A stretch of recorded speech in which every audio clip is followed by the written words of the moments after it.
નમસ્કાર ખેડૂત મિત્રો, સ્વાગત છે તમારું અમારી ચેનલ ગુજરાત ખેત બજારમાં. તો ચાલો જાણીએ આજના તારીખ 23 જુલાઈ 2026 ને ગુરુવારના રાજકોટ માર્કેટ યાર્ડના ભાવ.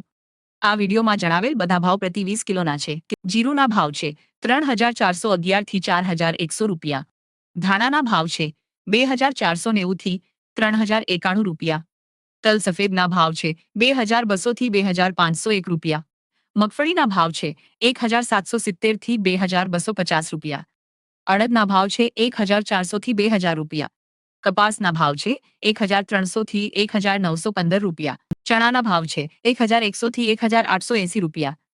મેથીના ભાવ છે 960 થી 1850 રૂપિયા. મગના ભાવ છે 1200 થી 1776 રૂપિયા. તુવેરના ભાવ છે 1030 થી 1578 રૂપિયા. મગફળી G20 ના ભાવ છે 1210 થી 1557 રૂપિયા. સોયાબીનના ભાવ છે 1200 થી 1552 રૂપિયા. રાયડોના ભાવ છે 1250 થી 1517 રૂપિયા. એરંડાના ભાવ છે 1250 થી 1411 રૂપિયા. જુવારના ભાવ છે 1050 થી 1212 રૂપિયા. ઘઉંના ભાવ છે 480 થી 592 રૂપિયા. બાજરીના ભાવ છે 391 થી 570 રૂપિયા. તો મિત્રો, આ હતા આજના બજાર ભાવ. વિડીયો પસંદ આવ્યો હોય તો લાઈક કરો અને ચેનલને સબસ્ક્રાઇબ કરો. આભાર.